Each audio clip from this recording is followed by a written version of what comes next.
Hello everyone, Only Draven here again, and today we're going to be doing another tutorial in Minecraft Sky Factory 3. Today I'm going to be showing you how to set up a Void Resource Miner setup using the Void Resource Miner controller. It has a couple more steps than some of the other tutorials I've done, but we're going to cover each one, show you how to get it up and running and how to use it. So right off the bat, before we begin, for this tutorial, for this setup, you are going to need a power source. I'm going to be using an Extreme Reactor from the Extreme Reactors mod, and I'm also going to be using wireless setup using the Flux networks, so the Flux plug and such. I've already done tutorials on how to build the reactor and how to use wireless power sources, so if you're not familiar with those steps, be sure to check out those tutorials on my channel as well.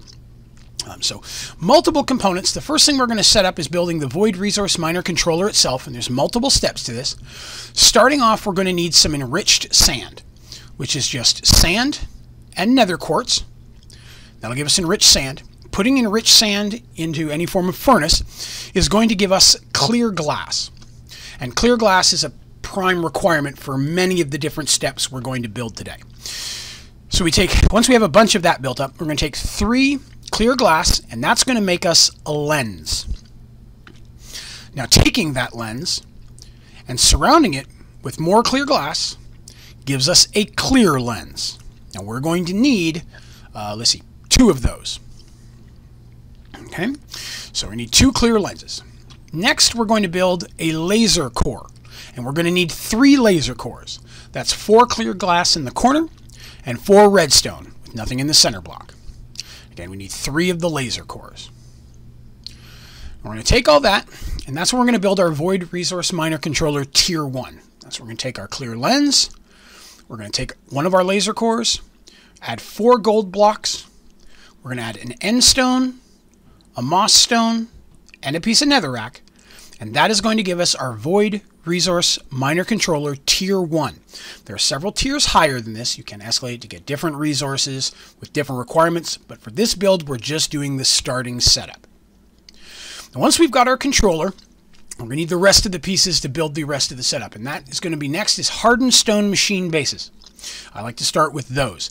Now, for these, we're going to need 20 of them, and that's going to be, each is going to be 2 redstone, 2 gold nuggets, 1 piece of hardened stone, and 4 iron bars. That'll make you 1. You're going to need 20 total. Next, we're going to need hardened stone structure blocks Tier 1. That's going to be 1 piece of hardened stone, 2 gold ingots, and 2 pieces of redstone. Now, for the build itself, we need 24 of those, but you're going to want to build 1 extra one. We need 25 total for everything we're going to do. After this, we have to build an assembler. And to build the assembler, we need a hardened stone structure block Tier 1. Or sorry, Tier 2. We already made the Tier 1. So we're going to take that 1 extra Tier 1 block we made, combine it with 2 pieces of diamond, 2 pieces of redstone to give us a hardened stone structure block Tier 2. Then we're going to take that Tier 2 block and combine it with 2 pieces of obsidian to give us an assembler. And once this is done, we'll have an assembler, 24 structure blocks 1, 20 machine bases, 1 void miner controller. We should still have 2 laser cores and 1 clear lens. That's what we'll have left, and that's what we need to build the actual setup. So we're going to go over here and we're going to grab those.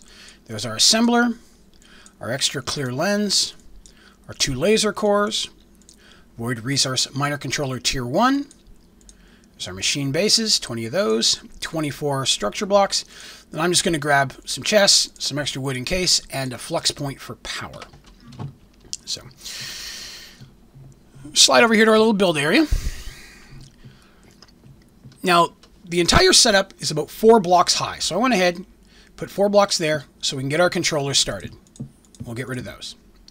Once you have that up there, it needs to have unobstructed view to the void. Okay, so it needs to have a clear space underneath of it. You can have a bigger hole if you want, but you need at least 1 by 1 space there. Okay, now everything else needs to be in your inventory, and you just have your assembler, and you right click on it.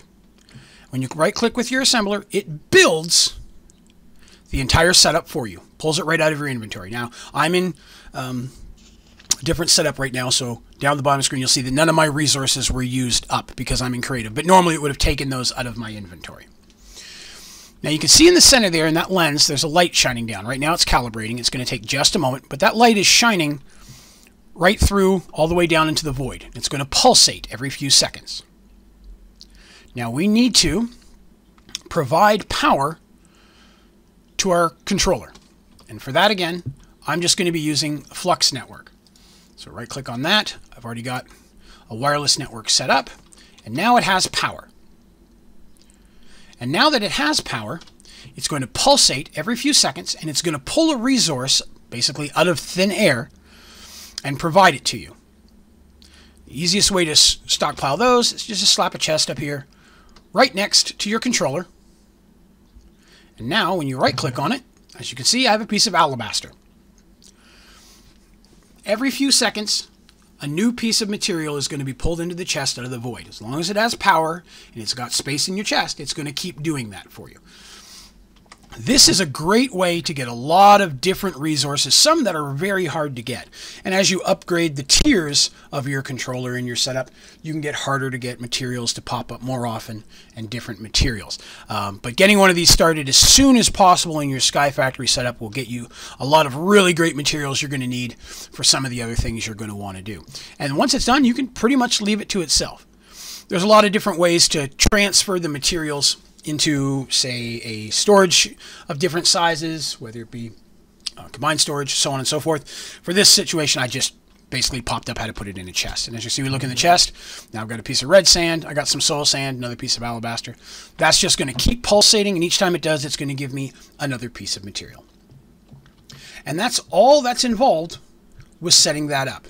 The building part's super easy once you get your assembler, because it's going to build all of itself once you've got it in your inventory. So that being said, that's all there is to this. Again, if you have any questions about this or need any additional help, be sure to leave a comment down in the video, and I'll be happy to try to reply as quickly as possible.